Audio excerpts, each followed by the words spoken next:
Do you know how to order a hit on someone? But the hero of this episode does. In Zaporizhzhia, a hitman was promised $15 million to eliminate a military man's family. In Rivne region, a man was burned alive on orders from his closest relative. And in the Kyiv region, a woman hired attackers to beat up her ex-husband. Instead, he himself hired contract killers for his beloved, his ex, and also her daughter. So, dear friends, today I'll tell you about contract killings in Ukraine. There will be 3 stories. Let's go. At the end of December 2024, a resident of Zaporizhzhia received photographs showing the bodies of her ex-husband and his brother. However, this did not shock the woman at all because the day before she herself had hired a hitman who was supposed to deal with her ex, but not his whole family. Plan 1. Rob them. That's the first plan. In any case, it has to be done. Secondly, it goes, first of all, it's Aunt Motya. Who? Mom, mother? They're all encrypted for me. I need to terrorize them. First 2 brothers, right? Yes. To shoot, right? Yes. We torture mom, find out where the money is. Well, exactly like that. She's sly. She'll be yelling that there's nothing anywhere, that we don't have anything like that, that we owe everyone, the whole world. You understand? That's not true, because we personally saw that money being packed, and I personally exchanged it. That money went somewhere, right? It's somewhere. Probably yes. Most likely yes, I hope so. We torture and kill mom, right? Yes, as soon as she tells us where and what, we immediately, bam. You just heard the conversation between the organizer of the triple murder and the hitman who was supposed to do all the dirty work. As you probably already understood, it was the desire to get rich that pushed the 34-year-old woman to plan the brutal murder of her ex-husband as well as his brother and mother. Not his mother-in-law, but her mother-in-law, you get it. The amount at stake was substantial. The mastermind believed that her former relatives possessed assets worth 30 million hryvnias. The woman offered half of that money to the hired killer. For finding out, using torture, where exactly the cash was kept and then dealing with the mastermind's former relatives. The woman from Zaporizhzhia began planning right after divorcing her husband, a former soldier discharged from the armed forces of Ukraine due to serious battle wounds. The woman found a hitman and met with him several times. They discussed in detail what and how everything would happen. In particular, the client shared information with the hired killer about where her ex-husband and his relatives lived. She also told him about the routes they usually take around the city. And in addition, she pointed out a place where the future victims might be keeping 30 million hryvnias. In order to get hold of the cash, the mastermind ordered the perpetrator to stage a robbery attack on her former relatives, during which the man was supposed to kill 2 brothers and later their mother, the ex-mother-in-law of the woman from Zaporizhzhia. According to the plan, after her relatives died, the mastermind would inherit all the money and property, as she was the mother and guardian of 2 children from her marriage to her ex-husband. That is, the children were supposed to inherit the wealth and property, but until they came of age, their mother would have managed everything. The woman gave the hitman a $1,608,000 hryvnia advance in chut. She promised to pay half of 15 million immediately after she received photographic proof that the job was done. She also assured that soon after that, she would fully settle with the killer. On December 21, 2024, the hitman sent the client photographs of the bodies of her ex-husband and his brother. The woman, making sure that part of her plan was carried out, agreed to meet in order to settle up. However, officers from the DSR Tactical Support Unit and KORD were already there waiting for her. They immediately detained the resident of Zaporizhzhia. The plan didn't go as planned. The hitman was actually an undercover agent, so he had been working with law enforcement all along. This allowed them to organize a special operation and detain the perpetrator. The photos she received from the hitman the day before were fake, prepared in advance by the special services. The detainee was informed of suspicion of preparing for the premeditated murder of 2 or more people for selfish motives, as well as for armed robbery. The court decided to detain her as a preventive measure. Currently, by the way, the pretrial investigation is still ongoing, but if the woman's guilt is proven, she faces up to 15 years in prison. That's done. Let's move to the second case. On September 30th, 2012, Fedir Manzik was planning to celebrate his 50th anniversary. But on that day, instead of friends with gifts, hired killers came to him, right to his apartment. First, they beat and strangled the man. Then they took him to the forest and there inflicted 8 stab wounds on the man. Then they poured gasoline on the still-living Fedor and set him on fire. This story actually begins back in 1987. It was then that a daughter was born to the family of Fedor and Lydia Manzik, and they named her Olena. The family lived in the city of Varaj, Rivne region.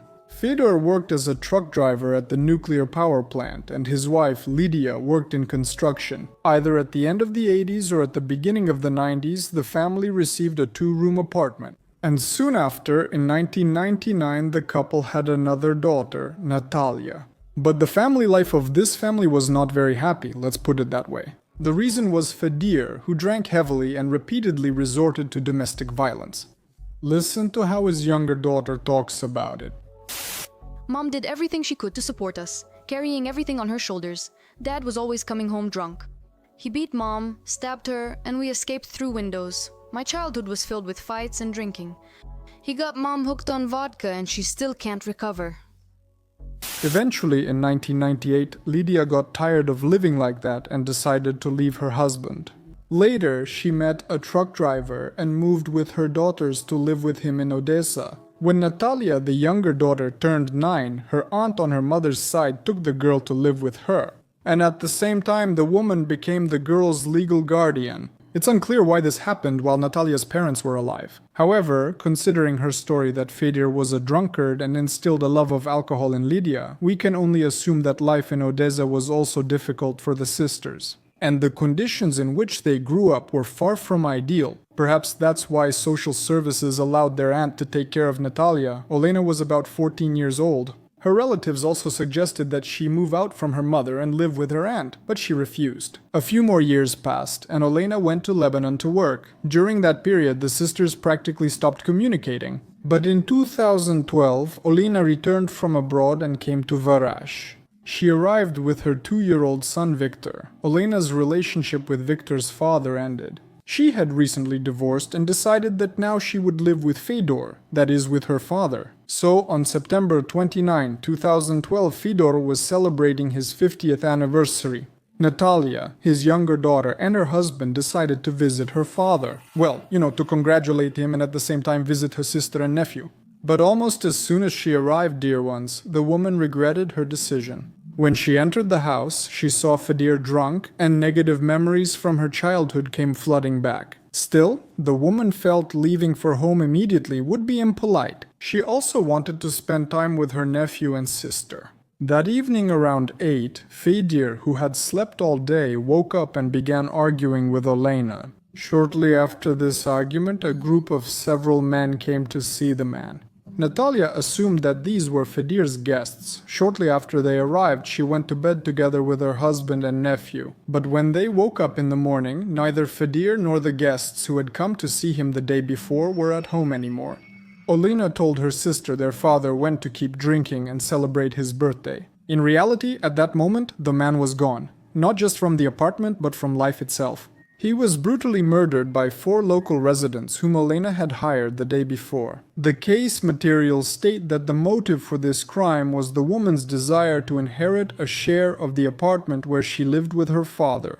Olena paid 1,000 hryvnias to her acquaintance named Volodymyr specifically so that he would attack, beat, and strangle Fedor. That's exactly what the man tried to do. On the birthday of Olena's father, he, along with 4 friends, came to the birthday man's apartment, beat him severely, and started strangling him with a polymer cord. However, at some point it snapped. Because of this, the initial murder plan failed. Fedor survived but lost consciousness after being strangled. Seeing Natalia, her husband and nephew were unwanted witnesses in the apartment, Olena and Volodymyr took the unconscious Fedor to the forest, and there, so to speak, finished the job. They included 3 more of Volodymyr's friends in their plan, who came to the apartment with him that evening. For helping her kill her father, Olena promised the men a total of $4,000. After the beating, the group wrapped the unconscious Fedor in a sheet, loaded him into the trunk of a car, and took him to a forest near the village of Romeyki. There the man was first beaten with a stick, and then received about 8 stab wounds to the face, neck, and chest. But, as I said at the beginning, despite this, the man was still breathing. And then the criminals decided to try a different approach, let's say. They poured gasoline on him and set him on fire. A few days after that, some mushroom pickers accidentally came across Fedor's body and called the police. Unfortunately, very little is known about the details of the investigation of this case. There is no information about how exactly the police found Olena and her accomplices, and it would be very interesting to hear about that. However, one way or another, they were apprehended. During the investigation, those involved repeatedly changed their testimonies, blaming each other. Volodymyr and 3 of his friends who took part in the crime insisted that Olena herself participated in the murder of her father, meaning she was not only the one who ordered it. Lena took the knife. She lifted his head and started cutting his throat. "This is for my mother, this is for me, you'll burn in hell." At the same time, the woman herself insisted that she was only partially involved in the crime. I'm kind of in shock. I didn't know what they were doing, because it was dark. I couldn't see what was there, how it was, or what was going on. The woman testified she didn't plan to kill her father. Volodymyr committed the crime on his own. Because of a strained relationship with Fedor, Olena helped hide the body only because she feared being accused of murder herself. She definitely didn't want to go to jail, but later changed her story. She talked about how all these years Fedor abused her, as well as her sister and mother. And that's what prompted her to hire Volodymyr. She admitted that she hired Volodymyr, but again, she says she didn't plan a murder. She just wanted the man to scare and teach her father a lesson. Natalia, Olena's sister, told journalists that in her opinion, the woman killed their father because he used to beat her and abuse her in every possible way. Lena said that her father drove her to it. He insulted her, abused the child, called him a bastard, and kicked them out. She was left homeless. Lena regrets it and apologizes, but if she hadn't killed him, he would have killed her. He beat her since childhood, and she went to school bruised. I don't believe she organized everything herself. Those 4 men were drinking with her father.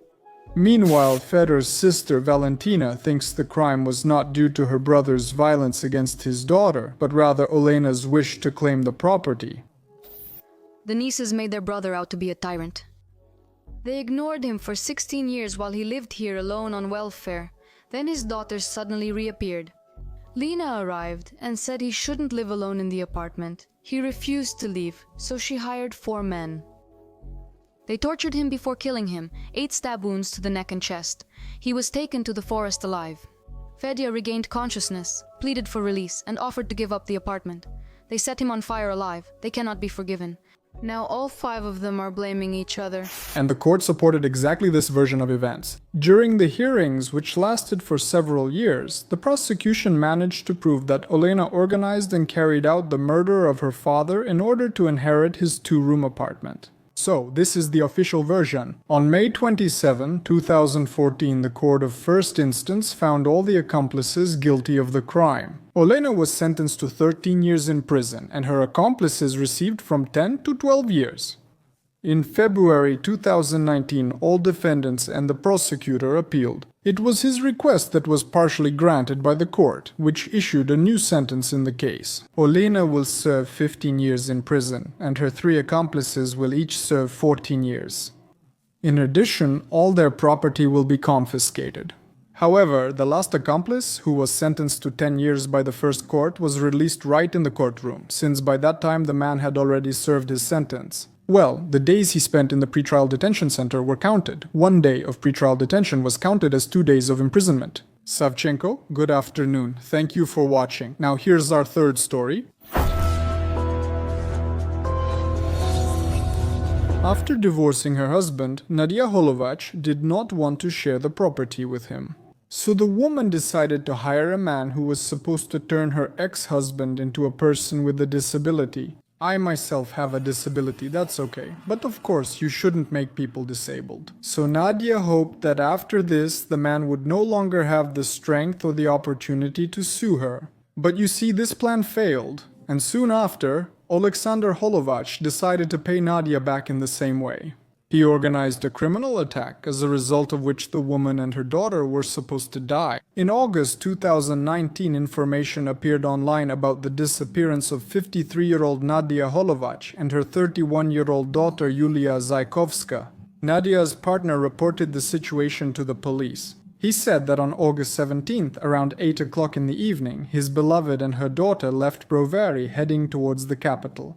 Well, half an hour later, both of them stopped answering their phones. After receiving this information, the police press service posted photos of the women on their social media and urged anyone who had any information about the whereabouts of the missing persons to call 102.